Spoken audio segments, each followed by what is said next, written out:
Good morning, class, and welcome to this lesson on multiple objects 4.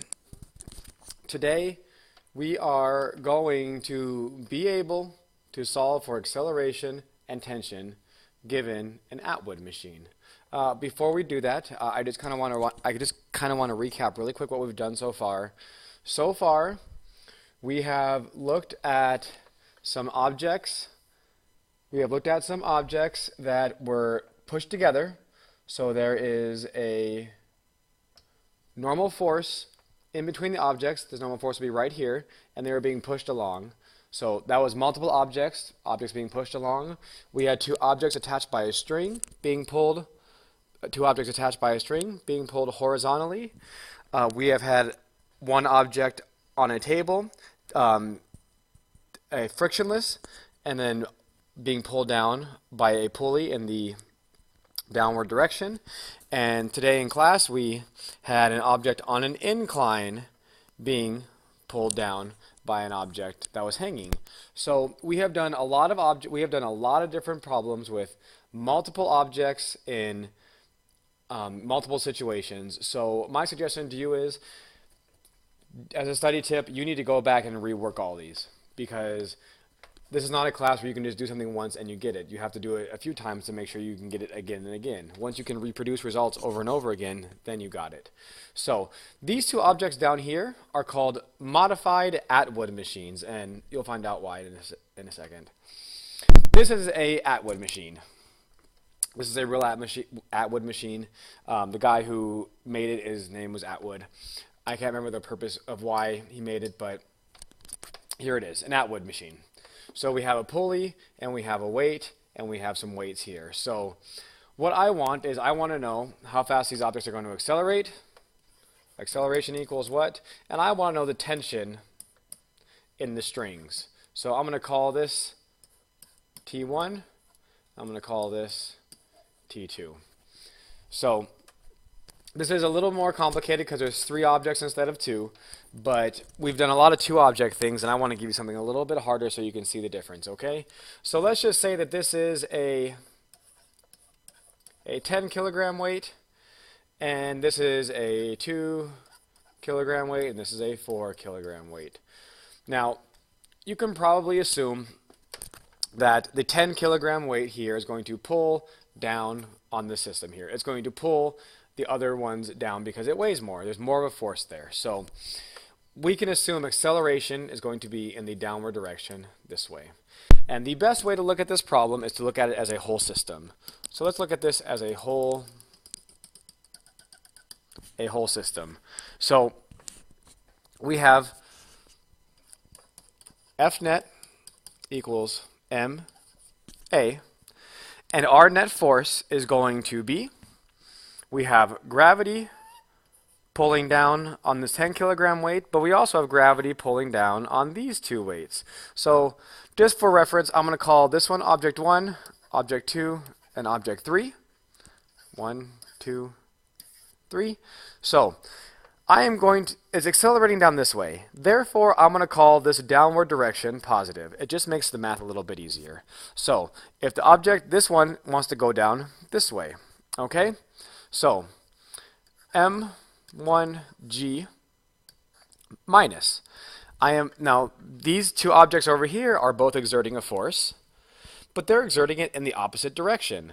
If these objects go down, then the 10 kilogram object goes up. So that would be negative to us, right? So down to these 2 is up to this one. And since my 10 kilogram weight is my reference point, that means these 2 are moving in the negative direction, because if they move down, 10 moves up, and up is what I'm going to call negative for this problem. So m1g minus m2g minus m3g equals, now it's a whole system. We're doing the whole system here, so the whole system is 10 plus 2 plus 4 equals 16 kilograms times A. So you might notice here from some basic algebra, you notice here that there is g in every single equation. I like making things simple, so let's factor that out.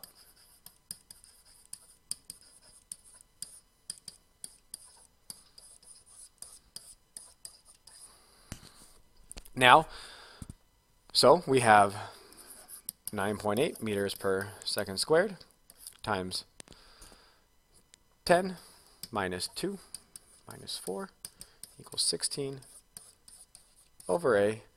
So we have 9.8 meters per second squared times by 10 minus 2 is 8, 8 minus 4 is 4, 4 kilograms, and we're going to divide all this by 16 kilograms, and that's going to give us our acceleration. Notice our kilograms cancel out.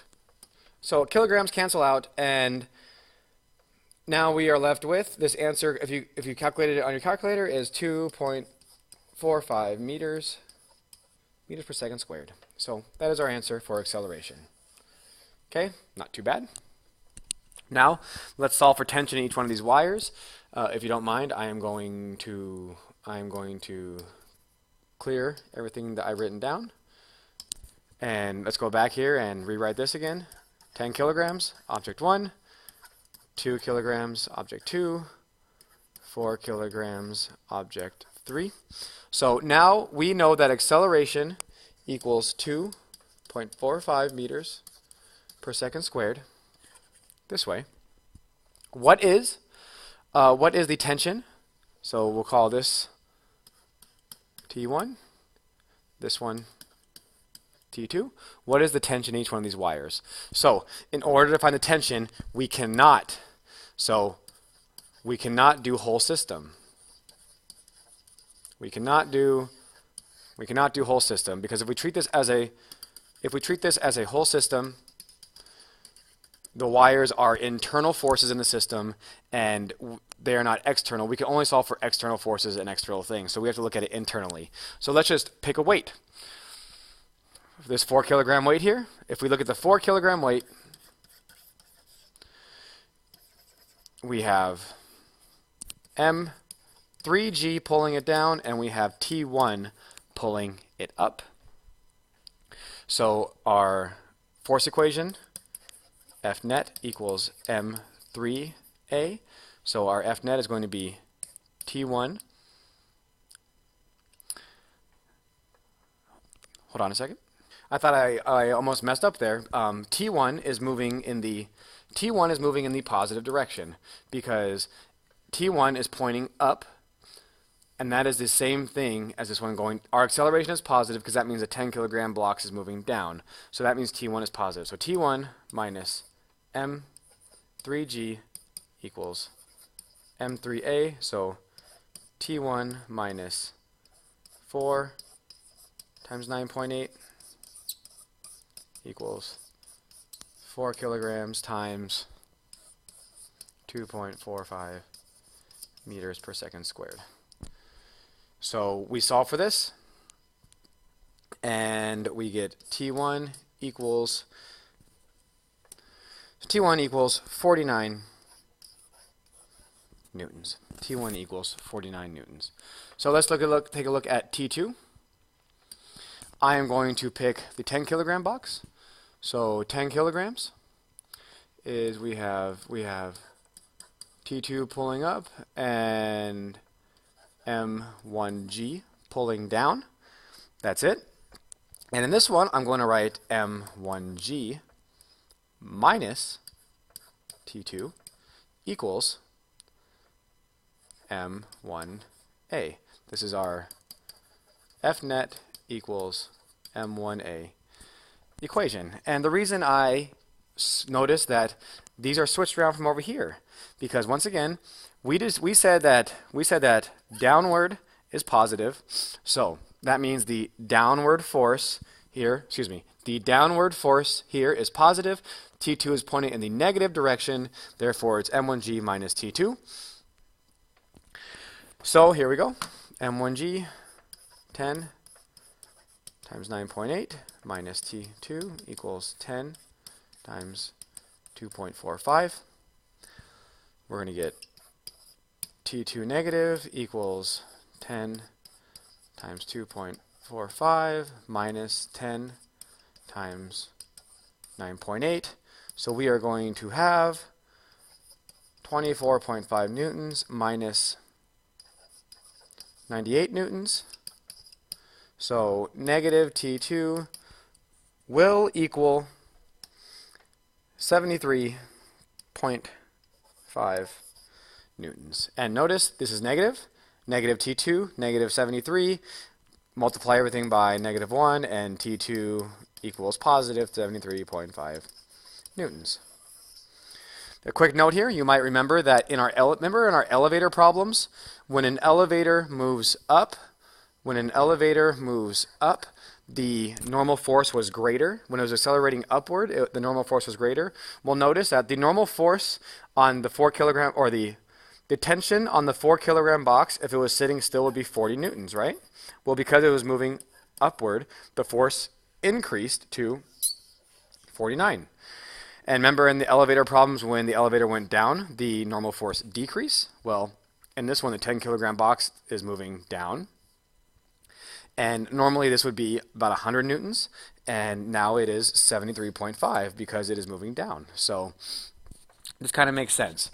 I also want to point something else out real quick. I'm going to clear this again. Notice I didn't use the 2 kilogram box.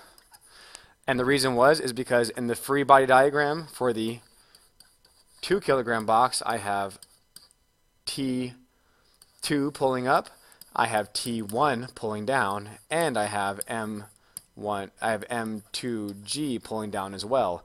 So because I have 2 variables in this one, and so with 2 variables I will need 2 equations, and that would make it more difficult for me. So I decided to go with the 10 kilogram and the 4 kilogram because that just seemed to make more sense.